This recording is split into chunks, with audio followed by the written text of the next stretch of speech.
Hey, Falcons and NFL fans, welcome to another episode of NFL Jocks and Pigskins with Tom Pollen, Chris Midran producing behind the scenes. I'm Dave Holcomb. We should have a really full show for you today. We got a lot of Oh topics yeah, we would like to get to if there's enough time. We're going to start with the Falcons Saints matchup. Game doesn't mean anything for the Falcons, but they can get to 8-9, which is a moral victory, and they can knock out a division rival out of playoff contention, which is always really nice. yeah, yeah. That's always the great way to do it. Um, yeah, because the way things stand right now, if New Orleans beats Atlanta and the 49ers lose to the Rams, well, New Orleans goes to the playoffs, and that's the last thing Atlanta Falcons fans want to see. Right, right, So let's take care of business today and make sure that there's no ifs, ands, or buts that the Saints are going home for the playoffs. right. Philadelphia Eagles are actually behind the 49ers right now in the playoff standings, and they play the Dallas Cowboys today, but the Eagles are already in, Yes, correct? yes. Eagles are in. So the 49ers in the NFC are the only question mark. Everybody else is in. So it could be, it could be the it's either the 49ers or Saints, depending on how the action goes. Right. If the 49ers lose, they have to get the help from the Falcons. Uh, the Rams really are going to try to hold on to their second seed right now. That's about Mhm. all they have to play for Right. is the second seed. So, they're going to come out and play. They're not going to be giving up in this game. So the Niners are going to have to win. Uh, they're going to have to play tough to win. 49ers, though, have done really well against the Rams lately. They've won, I believe, 5 in a row against the Seven, Rams. five in a row. I haven't looked. So, It's either 5 or 6 in a row. It's a bunch of games in a row. I was seeing the stats on ESPN yesterday. The Rams have dominated the Cardinals and Seahawks, who have been pretty good teams over the last few years. yeah. Cardinals rising, Seahawks had a bad season this year, but have been a contender. And but against the 49ers over the last few years, they're almost winless. Yeah, it's tough to do when you want to be in control of your division. You got to take care of business inside your division. Mhm. So, we'll see what happens today. I mean, I don't even know if who's going to quarterback for the 49ers today. If Garoppolo is going to be back, or if uh, if Trey Lance. Trey Lance is going to end up starting. Yeah. Garoppolo still has the injured thumb. I guess it just depends on how well he can grip the football right now. Hmm. Right. So we'll go through, what are the chances the 49ers can get in without a win, thanks to the Falcons beating the Saints. That's what they would need if they lose or if they lose their own game. And then there's very interesting scenarios in the AFC. Winning, Yeah, you're in for a bunch of teams. The Steelers need help from the Jaguars, which isn't a good thing. no, The no, it Ravens isn't. the Ravens need help from the Jaguars and a bunch of other teams. Yes, But there's also a scenario for the Steelers. Well, I guess the scenario is for the Raiders and Chargers.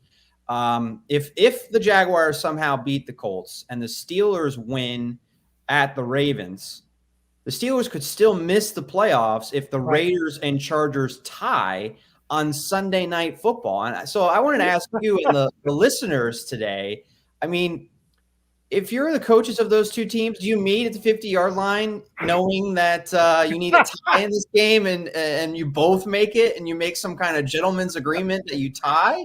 Like what? I've never heard of this situation where a tie gets it done for both teams. Yeah, I know. Uh, I haven't heard of that either. Uh, well, the NFL would get kind of miffed if they went ahead and did that, but still.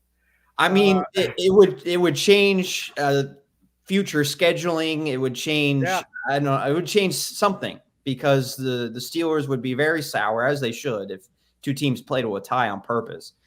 Well, And I've heard speculation that they could just take a knee all day. That could be it. I mean, I'm glad that it's two division rivals that don't like each other. That was one of the smartest things the NFL's ever did. Yes, To absolutely.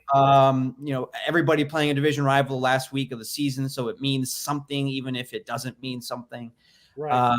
It increases the likelihood of you getting help if you need help because teams aren't laying down.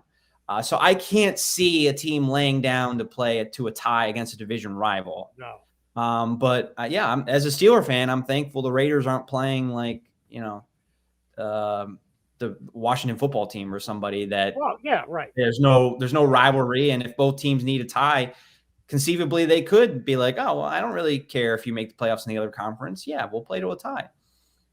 Yeah. So, and all this is predicated on Jaguars winning. Yes, there you go. That's the key to it all is the Jaguars have to win, which is unlikely enough. Yeah. It's just, and I've heard everybody put out all the stats about how the Colts don't tend to do well in Jacksonville. It's true. That is true. It is true. But Jaguars won one game last year against the Colts in Jacksonville, so you're in a whole different situation right now. And I think Jacksonville get ready to pack up the golf clubs and clean out the lockers and head on out after just a mess of the season. It's right. just incredible what they've gone through. Yeah. Oh, here's Tammy making her first appearance. I agree with you. As a Steeler fan, again, I am not very confident the Jaguars are going to get it done. But hey, I am grasping at those statistics to give me hope. So yeah, what else can you do? That's all you can do, right? That's what the final week of the season's all about. Yeah. All these if and situations, and it's fun. But again, eventually you have to get to the basics and say, you got that one unlikely scenario that we know. The Colts are playing for their playoff lives too. I mean, they won. They're playing for seeding, and this. So they're not going to be laying down in Jacksonville, and this isn't a situation where the Colts are facing Jacksonville beginning of the season. Nobody knows what they have yet. The Colts know what they need to do to win. They've got a winning formula in place. They've had a winning formula in place. And Jacksonville has had a very bad formula in place. Have they had a formula? Did they have a formula? No, not with Urban Meyer, no. Yeah. The formula just blew up in their face. That's what they got. But you see in just a whole different scenario. The Colts are good, and they know they're good. They know that all they have to do is beat Jacksonville. They've been beating tough teams over the course of the last 2 months. So the fact that they lost to the Raiders last week, that hurt. But still.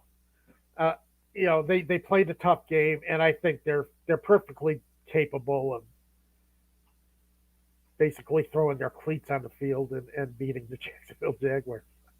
It's just the way I look at it right now. Yeah.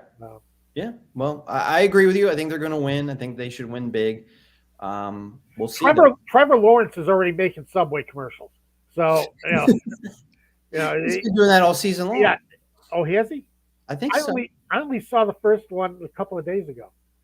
Okay. I think I don't remember when the first time I saw it. Well, I know Subway spent all that money on Steph Curry and Tom Brady and Serena Williams. And, I figured I saw Trevor Lawrence in a Subway commercial. I figured, well, they busted the budget, for commercials for the year. They're down to Trevor Lawrence stuff to sell sandwiches. You busted the budget in the first week of January, so you got to get Trevor Lawrence. Well, you busted the budget on all these high-profile athletes, and then all of a sudden you're stuck with Trevor Lawrence. Yeah, yeah.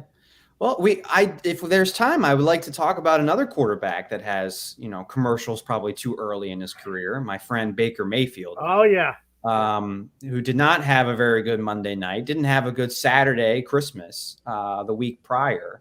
right. We'll talk about him and the other quarterback in that Monday night game, Ben Roethlisberger, and his kind of farewell and how I feel about that. And I'd like to get your reaction to the coverage of the Monday night game as well for the Browns and Steelers.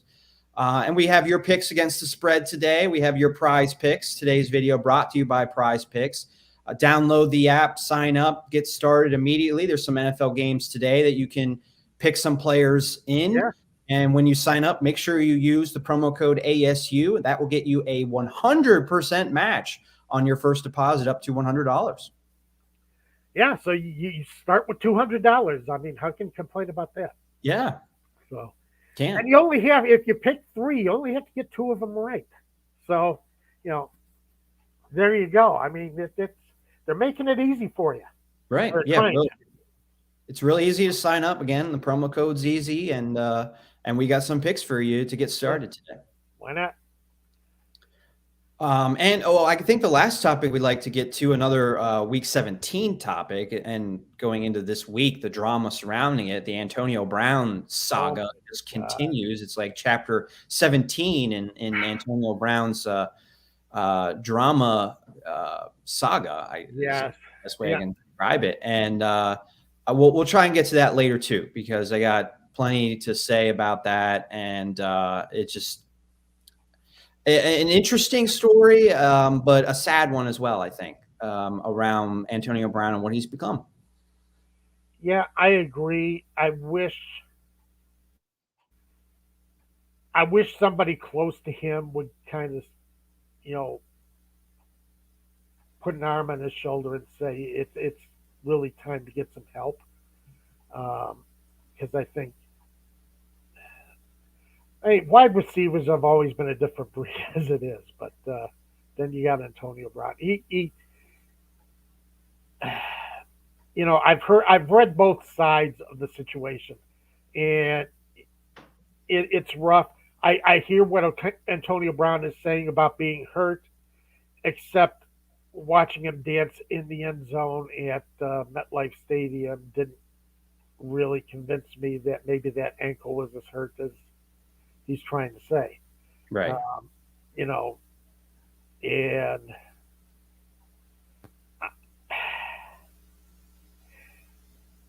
you get as angry as you want on the sidelines.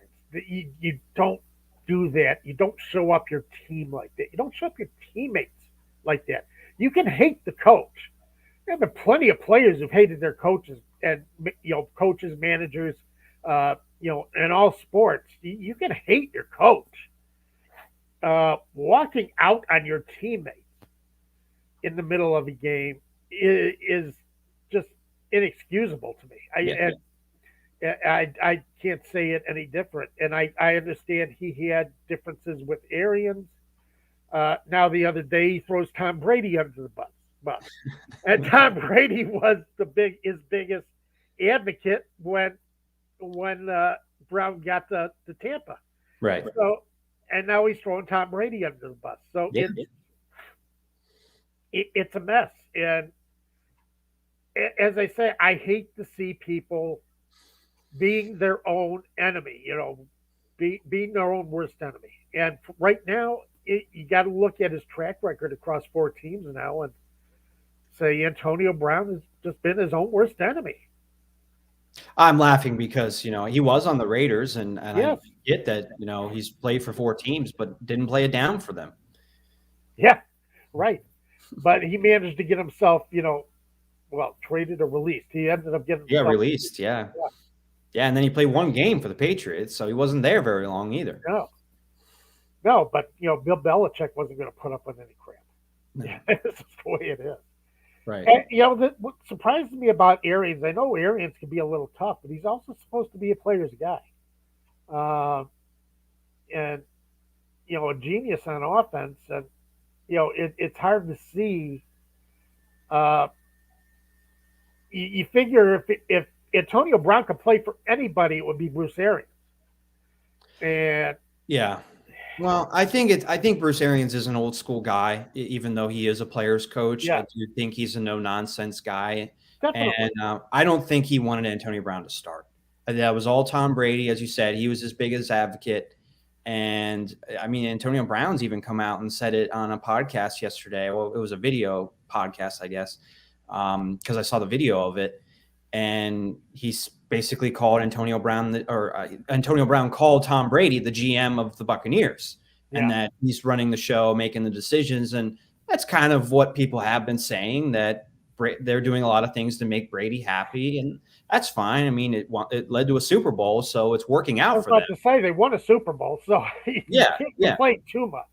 Right, exactly. I mean but that's also why Antonio Brown was there, because Tom Brady has so much pull in Tampa. Right. And going back to Bruce Arians, I don't think Arians wanted him. I don't think he wanted him there. And the vaccine card drama thing, if Mike Evans and Chris Godwin hadn't have gotten hurt, I think that would have been the end of Antonio Brown there.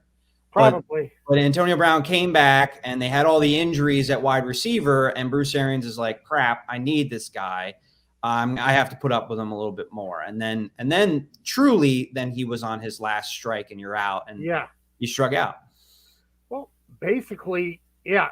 But that's the thing. That was supposed to be his last strike because when he came in, Arian said any strikes and he's out. And the vaccine card thing should have been the strike, but you're right. I It mean, should have been, yeah. you hit the nail on the head. But then they needed The him. Bucks needed him. Yeah. And so Arian swallows his pride, hopes nobody remembers what he said before, and, and Right. comes out and says, you know, now, one more strike and you're out. Right. He said a long answer of, well, Antonio Brown's earned another chance, and he helped us win last year, and da da da da. Basically, again, what he was saying was, we need him. In so Yeah, many words, that's what he was saying. yeah, right, exactly. And Arians has been around forever. He knows how to do that kind of stuff. I mean, he knows how to handle the press. Yeah, yeah, yeah. Well, I guess so. Let's finish the Antonio Brown discussion now, since we got into it. Some people are saying that he's suffering from CTE. I think the most prominent person that said that is Rodney Harrison, and that gives it a little bit more credence to me, that a player who's seen CTE, has dealt with his own concussions, saying that might. Right. I think it gives it more value than just somebody on Twitter saying, I think Antonio Brown has CTE. But a lot of people on Twitter are saying that I think know nothing about CTE, haven't seen it at all, are now playing doctor on Twitter and saying Antonio Brown has CTE. Right. I mean, when you say he needs help, do you think he's suffering from CTE, or is it just a mental? Does he need a break, like Calvin Ridley took a mental break, something like that? What do you mean when you say like he needs help? I think he needs to be diagnosed as far as uh, is this behavior that we can help with, that we can help him deal with, or maybe is this cumulative effect of the game? And that's the thing. I'm not a doctor. You're not a doctor. Right. 99% of the people on Twitter aren't doctors, Right. although they play one on Twitter. But Yes. but I'm saying anybody who has these kind of mental issues, who can't seem to control outrageous behavior, uh, really needs that kind of help. Needs maybe a CAT scan to see or an MRI to see what's happening in his brain. Uh, Needs counseling to try and deal with these wildly swinging emotions back and forth. Um, you know, Mental health doesn't have the stigma that maybe it carried about, uh, you know, even a decade ago. Yeah. Um, so he needs somebody in his corner. He needs somebody a professional in his corner who can say, you know, help him deal with some of the issues that he seems to have from playing football and maybe from life. I don't know what his background is particularly. I haven't read up on his background, but he needs someone who knows what they're looking at, knows what they're talking about to help him and get him past this. Because it's it's a shame because he's such an incredible talent, Yeah. and that's the only reason why people have put up with it this long. Right. Is the man is so incredibly talented, but can somebody salvage the man inside? Before he does something completely self-destructive. And I mean, he went self-destructive in New York, or MetLife Stadium. Yeah. Uh, you don't want to see him do anything that really hurts him, that can be damaging to him. Right. And not just damaging to his career. Right, right. Yeah. So, and that's what I mean when I say he needs to get some help. He needs to find out where this is, and if it stems from something with his personality, stems with something that he grew up that maybe was never diagnosed by anybody before. Mm-hmm. Because it takes forever. A lot of people don't get diagnosed for mental health issues. I wasn't diagnosed until I was 40. I dealt with depression my entire life, and it took forever. And before somebody finally said, "This, you know, we can help you deal with this," and that's the kind of thing that Brown needs now. I mean, I'm not a doctor, as you said, but I do think that's probably more likely what it is. That's something that has gone undiagnosed. I think he's been, nutcases, choice of words, but somebody that just has probably needed help for his whole career. Yeah, And I think there's a reason why he went to Central Michigan for as talented as he is, and a reason why teams passed on him for 5 rounds. He was a 6th-round pick, right. and he came into the league, and he was pretty good. He was immediately making an impact for a team that went to the Super Bowl during his rookie year, and then he became a star as in his second season. Right. And then from that point on is when he kind of started getting, doing a little thing here to get in trouble, a little thing here, and he was so good that the Steelers were just like, okay, we're gonna, don't do that again, but slap on the wrist, Right. and then he kept doing more and more bad things on and off the field. Right. So he kicked somebody from the Cleveland Browns in a game in 2014 before the Vontaze Burfict hit. You shouldn't have ever kicked somebody on a punt return. So, and again, it was like, well, I don't, Brown shouldn't have done that, but okay, we got a 15-yard penalty. I forgive him. And the accumulative of letting him get away, and I don't blame the Steelers because you got to put up with, you want him to produce, you want him to be on your team, you want him to play. Well, he's also got to be willing to accept the help. And if he's not willing to accept the help, that's true. There's not much else he can do. Yeah, but I just think you can call the Steelers enablers. Maybe they were, but I think the people around him are enablers as well. I think you're saying that too. That no one has really sat down and ever told him, you got to get your things together, or you got to stop doing this stuff, or or give him a serious punishment other than releasing him. Tampa Bay finally released him. The Steelers traded him, but he got what he wanted there. So he's never really been, and he's been in trouble with the law, but hasn't served any punishment there either. So this is just a guy that continues to push the envelope because he knows he can get away with it. He can, right? Exactly. And the hell of it is there are rumors that there are teams who are interested in him. Well, we'll see. Rumors are rumors. But, I would be pretty surprised. I think Russell Wilson was the other quarterback other than Tom Brady that wanted him last year.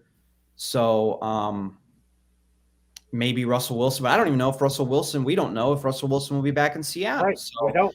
I guess if there's a situation where he lands with a new team and he's the GM, kind of like Tom Brady's the GM, then maybe Antonio Brown finds a home there, wherever that is. But I think right now he's on the outside looking in terms of playing another NFL game. I would rather see Antonio Brown focus on himself and the problems that he has. But he has to admit that he's got the problems and he needs help to deal with some of this. Yeah. And that's the problem. I don't know if he's ready to admit that. Yeah. You can only say it's everybody else's fault for so long, and then you got problems. Right. And he's trying to say that right now with Yes, he is. The injury thing and Bruce Arians. And in my mind, he's lost the benefit of the doubt. I'm not going to believe anything that he says. Yeah, he has lost the benefit of the doubt. That's the problem. It's going on for so long, and as I say, you're claiming that you're too hurt to go back into the game, that you're seriously injured, that you should have no business being out there, And you're jumping around in the end zone. That you're not really selling it to me. Right. Yeah, I agree. It's not what you do when you have an ankle so bad you can't play in an NFL game, jump around the end zone and whatever. So, yeah, I hope he gets the help that he probably needs as well. Yeah, so do I. I really do. I wish the best for the guy, but he has to be the one to step forward and say, let's, maybe there's more to this, and let's find out.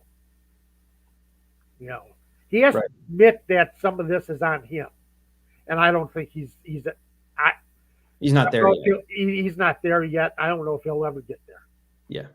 Well, we hope he does get there and at least gets evaluated to see what's going on. Right. Exactly. But let's talk Falcons Saints. Falcons can win another game at home, which I think would be real nice for the home crowd. The home crowd does not like the Saints. I'm sure there's going to be lots of Saints fans there tomorrow. But it would be nice for the Falcons to win one more game, get to 8-9, a nice 8-9 season under first year head coach, and knock the Saints out of the playoffs. Yeah, it would. But I think they can, because I don't know how the Saints have gotten to this point, to tell you the truth. When you're putting guys like Taysom Hill is your backup quarterback, and Ian Book is out there starting the game for you. How do you do? Sean Payton may be a genius. He might be. Oh, you're going to go there on our Falcons show. Or he's a magician, because I don't know how the Saints are in the position that they're in. They shouldn't be. They do have a strong defense. Mm-hmm. They can't play defense, so that's been a big help. But otherwise, I don't know how they put together enough offense to get to this point. But there's not much I could say. But it's definitely a game that you would think the Falcons can win because of who the Saints are putting on the field. And they already beat the Saints. They beat the Saints. Already beat New Orleans, a really tough place to win. So if the Falcons are playing hard, you would hope that, they can win this game at home. But the home record, again, the Falcons are a better team on the road, honestly. Yeah. It seems like a lot of teams have been better on the road this year. Well, on Sunday Night Football, NBC put up the home and away records of all the teams in the NFL this year. And last year was the first time road teams had a winning record. And it could happen again this year, which is weird, fans being back in the stands. It is weird. It really is. I mean, we could see that for 2020 with no fans in the stands. But yeah, you've got your home crowds behind you. I mean, the Eagles are below 500 at home. Who else? I was looking at it earlier today. There's quite a few teams that are under 500 at home. And, it's really surprising. Well, we know the Falcons. New England's 4-5 at home, 6-1 on the road. So it's amazing to see how rough some of these teams have been on the road. And, that's another reason why I think, it might be good for the Falcons tomorrow. Or it might be tougher for the Falcons tomorrow. Right. Yeah. You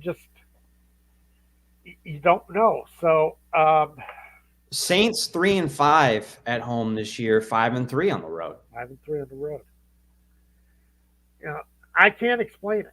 I wish I could. Normally, the home crowd is supposed to give you that extra edge. Uh, it's supposed to kind of push you over the top. The fact that you don't have to travel, you don't have to stay in a hotel, you're not stuck with, that kind of thing is supposed to help out the home team. But there really hasn't been much home field advantage for anybody this year. Yeah, it's surprising. So, It's surprising. About the only good thing I can say about the fact that the Falcons are going to have to deal with Alvin Kamara again, because I think he's back and going to be on the field. The Saints are going to be giving it all they got. Now, I don't think the Falcons are going to lay down for a second. Because again, this is a rivalry game, and you've got a couple of guys on the team, like Matt Ryan is not going to sit down against the Saints and say, well, you saw how well, the effort he gave against Tampa Bay Buccaneers. The fact that Ryan pretty much put everything he had out on the field against the Bucs, and he's going to do the same thing again tomorrow. He's going to try and get his team off with a victory. They actually the Falcons finished second in the division if they could beat New Orleans tomorrow. Really? Oh, I didn't realize that. Okay. That would put them at 8-9. Would put New Orleans at 8-9, and the Falcons have the tiebreaker. They won 2 games. Right. And that changes. That makes the schedule harder next year. Yes, it does. Yeah, it does. But what are you going to? You deal with next year. Oh, of course. I'm not saying lose the games for an easier schedule. That's just interesting because I think the Falcons have benefited so much from their weak schedule this year.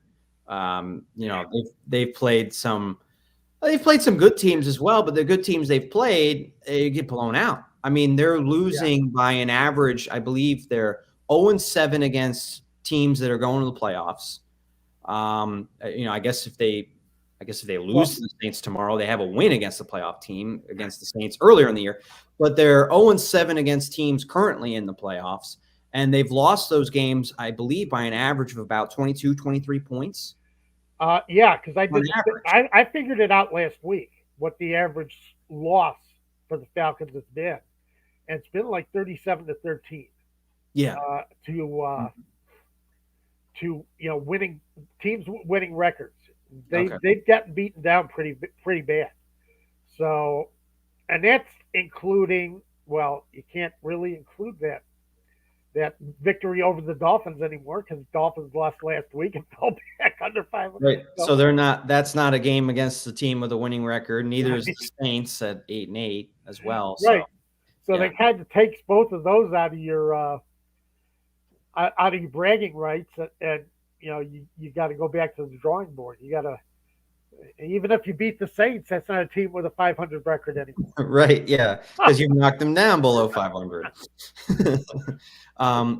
This is a topic for another day. But I wrote an article for Sports Illustrated on last week, and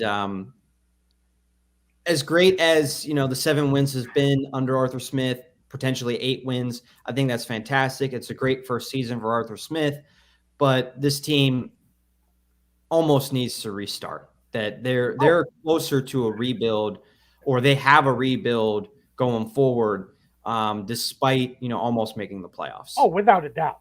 There's just no doubt about that anymore. As much as Terry Fontenot and Arthur Smith might have been talking it up, before the season started, that we're retooling. We're not rebuilding. Right. No, this has got to be a rebuild. Yeah. You do have pieces you can build around, like Grady Jarrett, but you don't. You really need to retool this team because there are problems on both sides of the ball. Yeah. There's talent there, but not enough talent to really make that difference. To take them to that next level. Yeah. And they're going to have, I think, I looked at the Spot Track I think before last week's show, or did I do that earlier this week? Um, it's tough to remember. I tell you, Dave, it's coming to get you. Um, it's coming to get you. They're coming to take me away. Ha ha. But um, the fact that the Falcons are still in salary cap hell next year. Right. Right. Even with the increased cap, they're still in salary cap hell for next season. They don't come out of salary cap hell until 2023. So it's going to be a rough. They're going to have to do a lot of their damage in the draft and finding those hidden nuggets, those undrafted free agents, guys that have been overlooked in the draft, but actually can come in and start for you or come in and be depth for you. And there's always undrafted free agents you can find every year who come in and help teams. Mm-hmm. And the Falcons are going to have to do that. They're going to have to find guys that they can bring in. They're not going to be able to bring in named free agents, nor do I think it's even worth it right now. What are you going to do bringing in a named free agent at this point?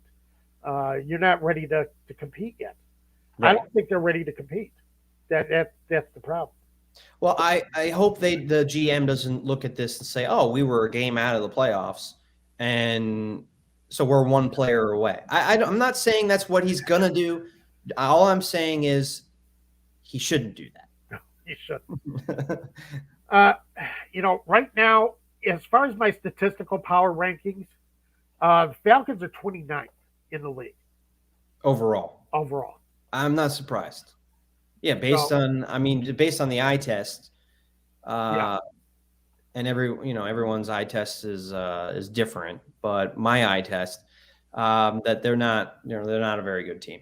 That they're towards the bottom of the league. They're fortunate they've won as many games as they have. Really are. And it's because of the schedule. They played some really weak teams, some of the weakest teams in the league, with the Jets, the Giants, the Jaguars. The Bears showed you how weak the Giants were last week. But God, were they? That was terrible. That was almost not fun to watch. Hey, Pantera. It was fun to watch, but you almost felt bad for the Giants because it was so pathetic. It was really terrible. But that's the thing. They took advantage of a lot. I'll tell you, they're 30th in the league in yards per carry on offense. And that's what Patterson and Davis running the ball fairly effectively most of the year. Yeah. That tells you a lot about their offensive line. Oh, yeah. That says that they're just not getting anything out of that offensive line. Yeah. They're giving up negative pass plays. They're giving up sacks. Ryan has done very well this year as far as avoiding turnovers himself, but they're giving up sacks. And I tell you the truth, last week, I watched that game last week. They got 3 turnovers against Josh Allen. Yeah. And they still weren't actually close. Right. I was just about to make that point. Yeah. They won the turnover margin 3-1. Had three takeaways and a safety. Yes. And that led to, I forget how many points, but not enough, especially in the second half where you get that third interception. You have a chance to increase your lead, and you're already in field goal range, and you move out of field goal range with a sack, and you have to punt. Right, exactly. And that's the big problem is, you get these breaks. You get breaks that good teams take advantage of and beat. Now, that's how you beat a good team is you take the breaks that they give you. Right. And the Bills really gave them quite a bit. And the Bills are another team that struggles at home too. Let's add the Bills to that list. But the Bills were willing to give that game to the Falcons, and the Falcons didn't take it. That adds up to a lot. that tells you a lot about this team that they can't take advantage of those mistakes and go out and beat a team that's just sitting there saying, kick me. You've got a big kick me sign on the back of their uniform. Right, right. And Pantera's right. That's what we're saying, that they Yeah, beat bad teams in the league, which is something to say for that. They didn't lay an egg against the Jaguars or something like that. right. The Bills did that. But Yeah, in order to be a playoff team, though, you got to beat somebody good. right. And Atlanta didn't do that at all Well, this that's year. the thing. The formula in any sport, football, baseball, basketball, hockey, is you beat the crap out of the bottom feeders. You pound the hell out of them, and you play 500 against the good teams on your schedule, and you are a championship competitor. You can challenge for a championship that way. But you have to beat the good teams on your schedule. The Falcons just didn't come close to doing that. Yeah. Nothing. And that should be the evaluation from the season. That how the Falcons did against the teams that are playing in later January. You can't say January anymore because every team's playing in January. Yeah, I know. Against the teams that are playing potentially in February. What did the Falcons do against those teams?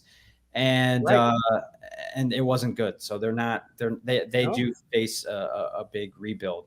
Yeah. I do want to move on, though, because we got quite a little bit left to get to in our last 20 minutes. Let's get to your picks against the spread. Week 18 is a tough week because you got starters resting potentially in some situations, and of course, COVID is still a thing, and guys sitting out because of that. So, how difficult was it to make your picks, and what teams do you like this week? It was difficult because that's the thing. You had the point spreads were wavering so wildly back and forth. The Bengals were favored over the Browns. Well, I think the Browns. Yeah, the Bengals favored over the Browns, and that switched the other way. All of a sudden Joe Burrow's not playing, and now all of a sudden, it screws things up there. You got to kind of look at what teams still have something to play for. Right. And my first pick is the Chiefs today. They are. Let me check the spread here. They're 10.5. They're giving 10.5 points to the Denver Broncos. But the Broncos are another one of those teams that basically have their gear packed away and the golf clubs in the car, and they're ready to head out for the off season. Right. And it's tough to say because I hate to see it with Vic Fangio because I'm a big fan of Vic Fangio, but and I don't think this Denver Broncos team is all his fault. He's never been given a quarterback who's worth a damn. Right. So, but the Chiefs still have a chance to finish with the top seed. If they win and the Titans lose. Now, it's unlikely the Titans are going to lose. Who are the Titans playing this weekend? The Texans. Texans. That's right. Yeah, they're not going to lose, but the Chiefs are still playing for something, and the Broncos aren't. And I don't think 10.5 points is too many points to give in that situation. Plus, the Chiefs are 10-2 against the spread in their last 12 games, so they're pretty tough. They've been playing, and they won. They won 12 in a row against the Broncos too. So it's it's pretty dominant, and I think it's a fairly sound bet to make. I passed on the Eagles Cowboys because you don't know what you're going to get out of either team. The Eagles play terrible at Lincoln Financial Field. The Cowboys probably want to wipe away a little bit of the stink that they gathered from last week, and but also, do the Cowboys even want to? Do they want to play? Because they really can't improve their seeding. So I kind of took away from that one. I took Washington minus. Is it 7 points? I got to recheck that spread. Got to recheck that spread. I think it's think it's 7 points for the. Da, da, da, da. Sing something, Dave. Kind of fill time here. I'm just looking at the standings here. Oh, okay. No, the, And the the football team is 7 points. By the way, yeah, and we all can't wait till February 2nd, can we? what's February 2nd? Washington is going to announce their new team name. Oh, really? Yes. I did not hear about that. Okay. Was I that announced this week? Yes, that was announced this Okay. week. Oh, they came out on Twitter and they had all kinds of promotional stuff, showing little pieces of the uniform and the colors and all of this. But they're being coy. They want everybody to, you know, I want it to be the Washington Generals so badly. Generals. Yes. Do you know What if why? it's the Guardians? Huh? What if it's what? I'm making a joke. What if it's the Guardians? No, I think Cleveland's already state claim to that crappy name. Uh, oh God. They had Cleveland had a perfectly good name in their history, in their franchise history, the Cleveland Spiders. Yeah, that's true. Yeah. And I think they should have gone back to that. I think that would have been cool. But Oh, we've got some reaction from watchers about Generals. It looks like Pantera, Tara might be on board. But you Larry Orange doesn't seem like he's on board. Got some question marks and LOL. Well, do you know why? I'm saying Washington Generals and everybody's having a good time with it. Do I know why? Yeah, do you know why? I guess I don't know. Oh, jeez. Oh, David. What did I miss? The Washington Generals are the regular opponent of the Harlem Globetrotters. Oh, really? Okay. Renowned for never having won a game. Oh, I see. All right. All right. They are the Globetrotters' opponents when the Globetrotters go on tour. It's the Washington Right. Generals. So you're naming your team after another team. Well, you have the same name of a team that's never won a game. Okay. Right. I want it to be the Generals so bad. I really do. But it's not going to be. However, Joe Judge, coach of the Giants, called the Washington football team a clown show this last week because apparently they had some players who were arguing on the sideline. Oh, right. Yeah. Joe Judge has no business calling any team a clown show because I watched his team play against the Bears last week. And that wasn't even a clown show. That was a shit show. Mike Glennon got stripped. It was a strip sack on the first play of the game. Mike Glennon, gave the ball up. It's just terrible. I don't know why Mike Glennon still has a job. Neither do I. But it sounds like Jake Fromm is going to start this week.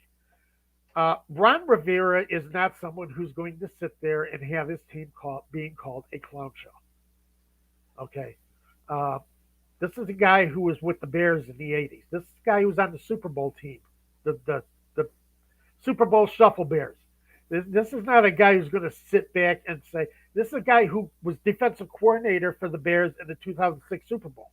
All right. This is not a guy who's going to sit there and say, well, we don't mind that he's calling, publicly he's saying, well, he says what he says. We're not going to worry about it. No. That locker room is going to be ready to play the Giants this week. Give the 7 points. Washington is going to kick them all over the field. Good night. Say good night, Joe Judge. Black Monday's coming up. Yeah. And I'm taking the Patriots. They're giving 6 points against Miami. Again, the Patriots, if they win and Buffalo loses, the Patriots get the division title and they get a home game. So they get a home playoff game.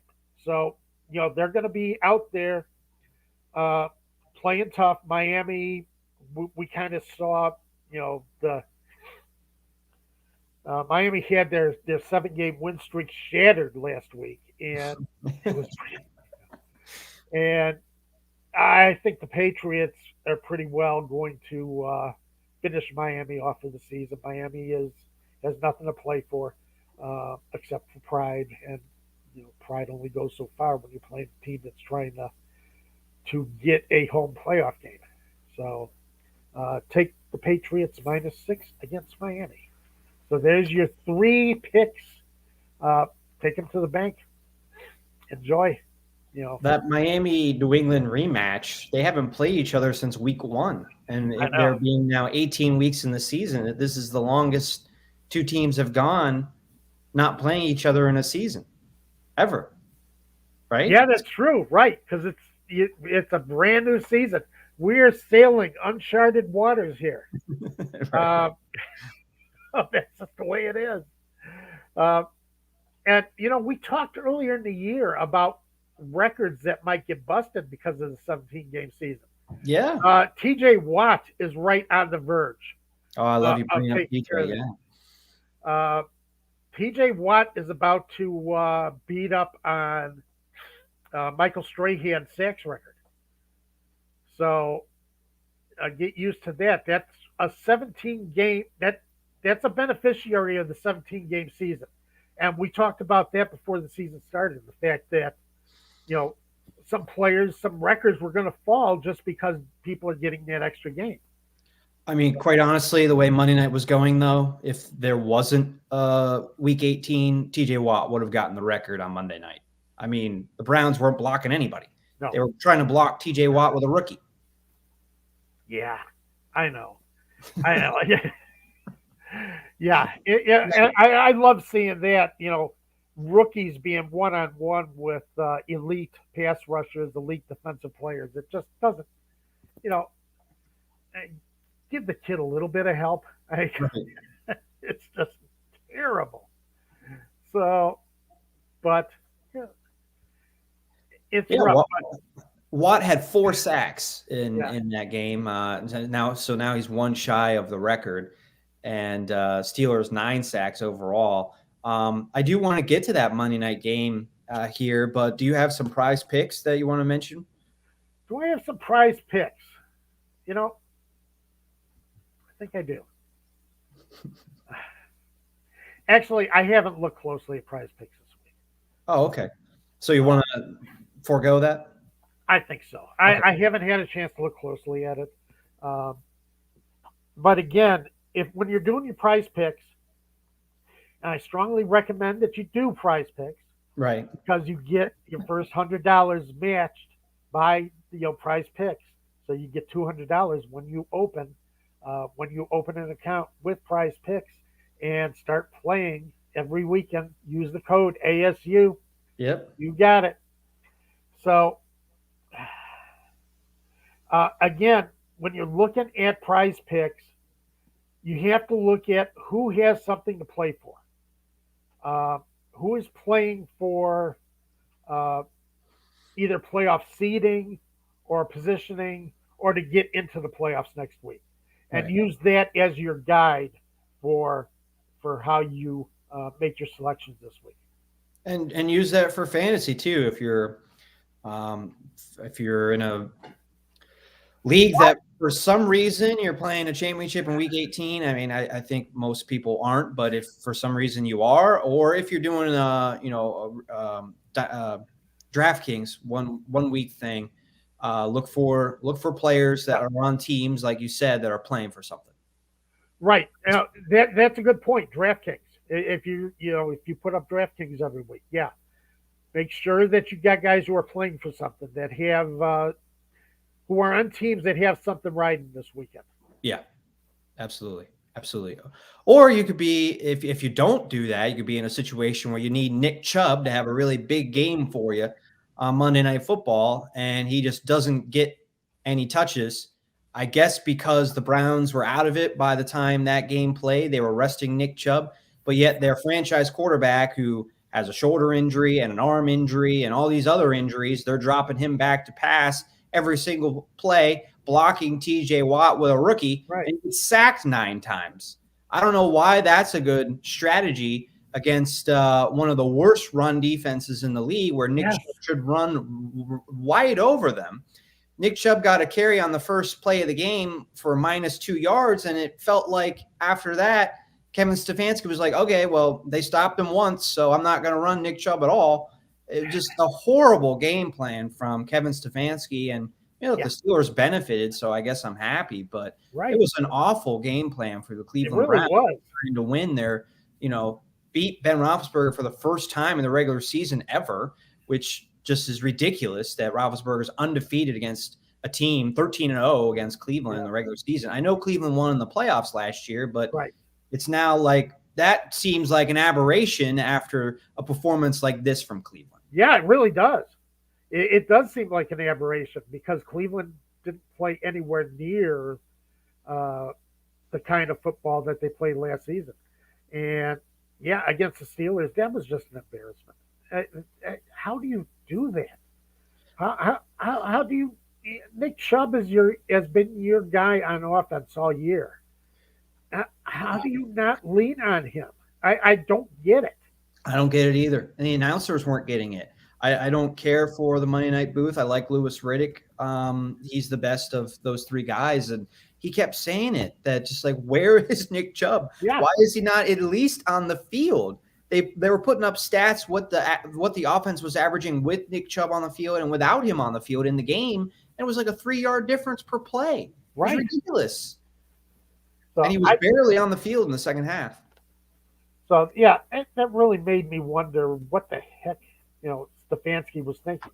The only thing I could think of was that, this game, the Browns were out of it. And if they're serious, if those rumors are serious about, Baker Mayfield maybe not coming back as their quarterback, maybe they were looking at it as an evaluation game for Baker Mayfield, and they were trying to get him as many reps as possible. But why would you do that when he's banged up as much as he is? Right. He's already, injured. He's already injured to the point where I think it affected the second half of the season. Yes. I think that's had a lot to do with the decline in his play this season. Yes, I agree. I think he shouldn't have played in some of the games that he played in. And if he was going to play, Nick Chubb in the running game needed to be more involved and not count so much on Baker Mayfield. Exactly. You had to keep as much pressure off of Mayfield as possible. You had to keep as much pass rush off of Mayfield as possible. Because I don't care, yes, it's a non-throwing shoulder. It's still a separated shoulder. All right? It's still broken. Right. It's still got to affect him. He's still wearing a brace or harness, and that's got to affect his throwing motion. He didn't have the same zip on the ball later in the year that he did early. It's one, I forget the game, either before the Steelers or something. Threw a pass that just hung in the air forever, and no zip on the ball at all. And it's just, you could see that he wasn't the same quarterback. I think he was trying to be competitive and be out there for his team. Right. But I give him all the credit for that. But, I think it ended up hurting him and his career if it ends up being, they move on from him, and it hurt the team. I think they would have been better off with a backup quarterback playing, and then that would force the play caller to say, okay, well, we need to have Nick Chubb touch the ball more. We need Kareem Hunt to touch the ball more. Well, that shouldn't be a question anyway. It shouldn't. I agree with you. It should not. But it would have forced the Stefanski to say, okay, I have to get Nick Chubb involved. Right. You got the best running attack in the league. That's what this all boils down to. And, there shouldn't be a question about the fact that the Browns are out there running the football. The Eagles figured it out. They started running the football, and that's when they got better as a team. Yeah. When they started relying on their running game. Right. And, when you've got an injured quarterback, but you're still trying to ride him, play to your strength. What I don't get is a team that just refuses to play to its strength. Yeah, I don't get it either. I thought it was a slam dunk that Nick Chubb would get the ball 20, 25 times against the bad Steelers run defense. And he was far short of that. I don't, was he even on the field for 25 snaps? I'm not even sure. It was just I'm look it ridiculous. up right now because it's ridiculous. Yeah. Yeah. But let's take a look at that real quick because I now that you bring it up, that's a good question. How many snaps was he on the Yeah, field? how many snaps was he on the field? I'm gonna guess around 25. I think about 50% of his team snaps. I don't know how many the Browns had, but it was. I don't think maybe it was more at the end of the game because they were running some like in garbage time. But are you finding it?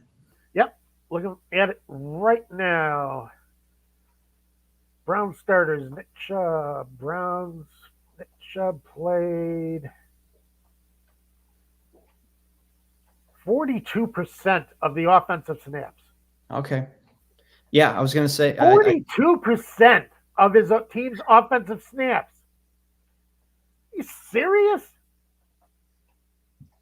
Yeah, I mean, again, I don't know any reason why that would happen unless you're just not trying to win the game. That you just don't care and you're resting Nick Chubb. That to me is what that screams, and that's a shame because you're playing a rival on Monday Night Football, right? And you have a banged up again. You have a quarterback that is really banged up. He needed more help from the running game. Just attempts from the running game. So TJ Watt and company are not teeing off on your offensive line. That's what ended up happening. Yeah, that's what happened. Baker Mayfield got sacked 9 times. Even when he wasn't sacked, he's running for his life. So I mean, it's trying to get rid of the ball. So yeah, it. I don't know. Sometimes I think coaches try to be too smart for their own good, and I've said that before. Being smarter than the room. That's one of the problems with Matt Nagy, and that's why Nagy's going to be gone at Monday on Black Monday. Right. Somebody who just had to be too smart for the room and couldn't get out of his own way, couldn't do things that fit better with the personnel that he had. It's my offense. I can make it happen, and that's it. So that's what you're looking at. Stefanski is just trying to be too smart for the room. Yeah, I agree. We're just about out of time here, but I did want to talk about Ben Roethlisberger and the Monday Night Love that he got from everybody. And I'll try and be brief. I could have spent the whole hour show talking about this, to be honest. I have a mixed relationship with Ben Roethlisberger. I'm a Steelers fan. I think if you listen to the show regularly, I'm from Pittsburgh. I root for the Steelers, in addition to following the Falcons. And Roethlisberger's been the quarterback there for the last 18 years. I've been following the Steelers for 25, and he's been, the quarterback for a majority of that time. Right. And he's, I think in one way it was nice that he got the send-off that he got, because I don't want to say he's been overlooked. I think everyone has said he's a Hall of Fame quarterback for a while. But when he came into the league, it was Peyton Manning, Tom Brady. And then a few years later, it was Aaron Rodgers, Matt Ryan, Russell Wilson. Ben Roethlisberger never won an MVP. And it seemed like, he was kind of caught in the middle between two generations of great quarterbacks. He came out of the Missouri Valley Conference. You don't get a big reputation when you come out of there. Well, I'm talking about his NFL career, though. But, I mean, his NFL career is you can't argue with it. I mean, he definitely first ballot Hall of Famer. I know. I'm just saying, okay, I don't want to harp too much about him being underrated. I don't think he's underrated, but I don't think he's gotten as much national recognition as some of the other big name quarterbacks of the last 15 years. That's all. Yeah, you're probably right. But I think part of the reason why is his off the field problems, if we'll call them that, issues, whatever word you want to say, the accusations of sexual assault and rape that happened early in his career. And ESPN glossed over that. The only mention of They're good at that. The only mention of it was Brian Greasy briefly saying that he was immature early in his career. Not wearing a motorcycle helmet is immaturity, which is Ben Roethlisberger also did that. Right. But getting accused of sexual assault and rape is a lot more than immaturity. Yes, And it's such a difficult thing to discuss. I want to commend Roethlisberger for fixing his life. A couple years after the accusations, he got married. He has 3 kids. You saw the picture of him with his wife and 3 kids walking into the tunnel, and how nice that was. How nice of a ending to his time playing at Heinz Field it was. It was emotional. I had a tear in my eye. It was a really nice moment. But hearing other things like Bill Cowher saying during the week, Ben Roethlisberger is Pittsburgh, and he's the best player in franchise history. It's just like, I don't know if this is the guy I want representing me and the place that I am from based on his past. And it's a shame. It's somewhat of a scarlet letter, if you will, and he can't get over it in some people's minds. Well, I just think it's part of his story. And for someone like ESPN to not mention it, it's part of his legacy, and it always will be. And for me, I don't, you made the joke about, not wanting to touch a player or a team in a pick with a 39.5-foot pole a couple weeks ago. It's not that bad. I'm willing to, accept Big Ben to a degree, but I've always kept him at arm's length in terms of like celebrating him as a player or a person because of his past. And it just makes it very complicated as a Steelers fan. And I'm looking forward to having a new quarterback, to be honest. I'm looking forward to rooting for somebody that hopefully doesn't make those mistakes. Yeah. But in terms of his career, you said it. I mean, fantastic career, up there with the great quarterbacks. And his playing personality fit the Steelers organization and the city. It did. It really did.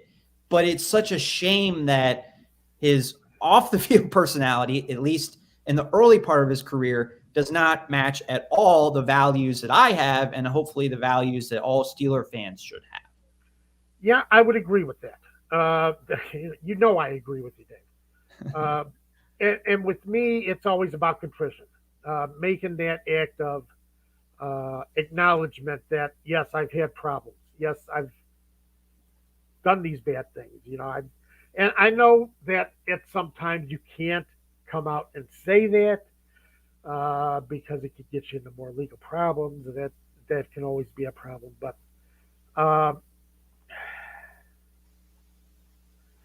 the fact of never owning up to what you were and trying to gloss it over, and he had very good marriage, 3 kids, and we have a wonderful family life now.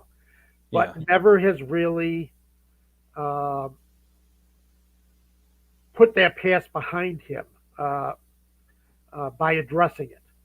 And that's what I usually look for out of these guys is, are they going to at least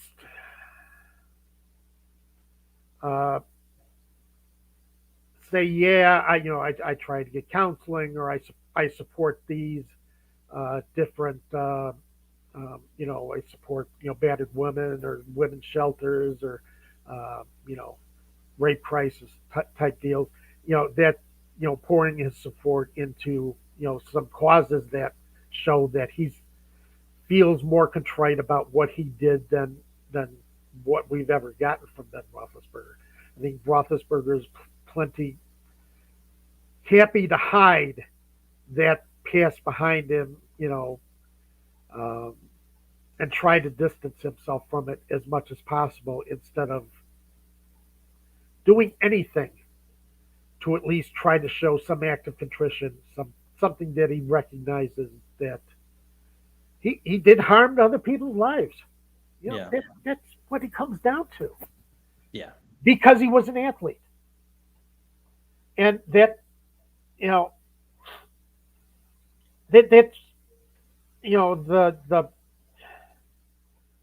that's it at its basis. You did harm to other people's lives. And you really haven't done anything to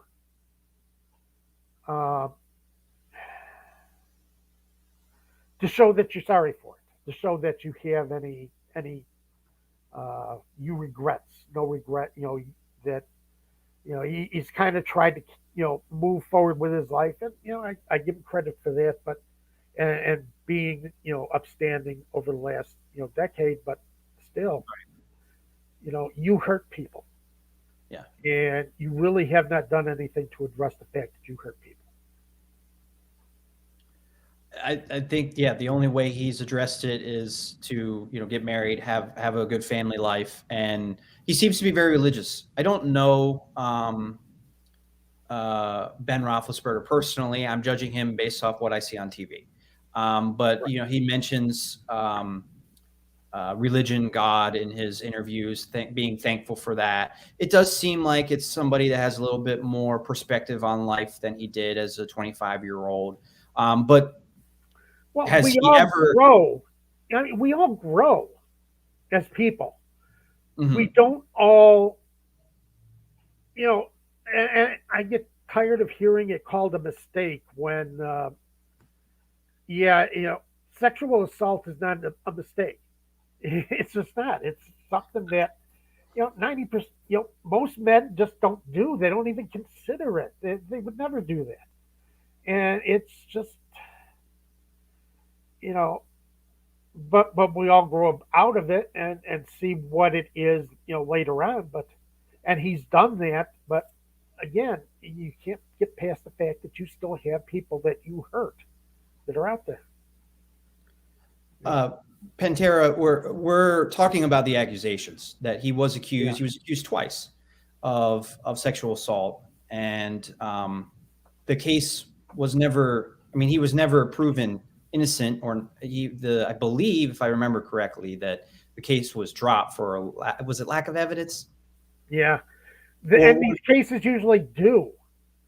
But that's the thing, for every one of these cases that comes out, there's 10 that don't, that never come out yeah, because uh, the victim doesn't want to that kind of notoriety, and that's a problem. Is you get people saying, uh, well, you're just accusing him. All he, you're accusing him. You want his money. Yeah, he's a big famous athlete. You're trying to, you know, if I remember correctly, and I could be wrong. I think there was a lot of evidence to suggest that Roethlisberger did something. And I think the media released a lot of the details of the case probably afterwards, after it was dropped. And I think it was dropped because the woman decided she didn't want what you're talking about, the notoriety or the be dragged through the mud. I know this was only 10, maybe 12 years ago. I think it was 2009 that this was happening, 2009, 2010. But I think we've come far away in society even since then in terms of talking about this stuff and how we view women as victims in these situations. And in 2009, I think there was a lot more people saying that she was a gold digger or she yeah. was wrong. I think there was. I could be getting the details wrong again. I'm sorry, I No, don't I'm know. looking at it right now. There was plenty of evidence in that case. Yeah. That's Uh, what I remember. And from yeah, what I remember, she was under the influence of alcohol and wasn't in the 100% right mind either, and that she was but going to that get doesn't hammered. excuse it. I'm That's not, the thing. Tom. I'm not. I'm Yeah, not. I know you're not, I'm, Dave. I I'm just saying want to make people were. I think probably it was probably going to be Ben Roethlisberger's lawyers. They were going to yeah, hammer that situation, and right. she was going to look bad in some people's minds, and that's why the case was dropped. Yeah, Not because Ben Roethlisberger didn't do it, not because there wasn't evidence that something was done. right. So, yeah, was he ever convicted of it? No. Was he? Does he deserve jail time? No. In terms of the, in the minds of the law, no. But yeah, I think it was pretty clear that he was not in the 100% right in Yeah, the situation. Very clear that he was not in 100% of the right. And I guess I've said my piece. I wanted to say something about Roethlisberger as a player. I loved watching him play. He was the perfect quarterback for the Pittsburgh Steelers, and I'm glad that he has a good life now off the field. But in terms of, was he just immature? No. And did he make major mistakes that I can't overlook? Yes. And I think we should not overlook that. I think it's part of his legacy, a little part of it, not all of it. I don't want to, condemn him. By the way, Pantera, the witnesses said claims were false. Physical evidence said the claims were true. That this kind of something happened, between Roethlisberger and this woman that was not right. Larry Orange brings up the attorney's name, and thank you for that, Larry Orange. That's a good one, Larry. That's a good fact right there. I did not know that. I didn't know it either. Yeah. So that's I wanted to share my thoughts on Ben Roethlisberger. I know it's not necessarily a topic that Falcons fans have on their minds, but we dive into NFL topics a lot on the show, and I just felt like it was nice to see Roethlisberger get the send-off that he did. He was a fantastic player. But at the same time, I just think it's worth having this discussion for 15 minutes. And ESPN kind of missed out on that opportunity. And I kind of understand why they don't want to bring it up. But I think someone has to. So. No NFL broadcast booth would. I think early in the season, NBC Sunday Night Football had the same problem, is just completely glossing over a bunch of stuff that was, all right, don't worry about it, Pantera. But, they glossed over a lot of a background of a player who had these kind of problems. And it's, And the reason for that is the problem that every media outlet has. If you got Louis Riddick and Brian Griese talking bad stuff about Ben Roethlisberger from 15 years ago, then Roethlisberger's not going to want to be interviewed by you. Right. And you're going to not going to have access to Steelers, whatever Steelers coaches and players maybe. Maybe the team comes to Ben Roethlisberger's defense and you're shut out of coverage for the Steelers. And that's a problem for ESPN. Yeah. That's really why this stuff happens. And maybe Brian Griese has a personal relationship with Ben Roethlisberger. I don't think they do, but there are probably other cases where that is true, where there's a broadcaster that hasn't been out of the league that long and he's friends with a coach or a certain player that has been in trouble in the past, but he's not going to badmouth them. So media is great, but that's the downside of media coverage just in general. I mean, that's true for any beat writer, for anything that you're close to. You have to walk a tightrope, as far as what you say and what you cover. Because otherwise you won't get the coverage that you need, and the coverage that, not just you need, but the coverage that you're providing to the public. Right. So, maybe it's great to get a short-term story like that and for the public, but maybe it doesn't work long-term. It's not good for your beat and for your coverage. So, right. But we've gone way overboard now with our time. We got to get going here. Thanks for staying late with us today as we talk about all of these NFL topics. Enjoy the games today. In a couple hours, we'll get an NFL game on ESPN and another one tonight. And enjoy Week 18. We'll be back next Saturday to preview the playoffs. Absolutely. Enjoy your week, people.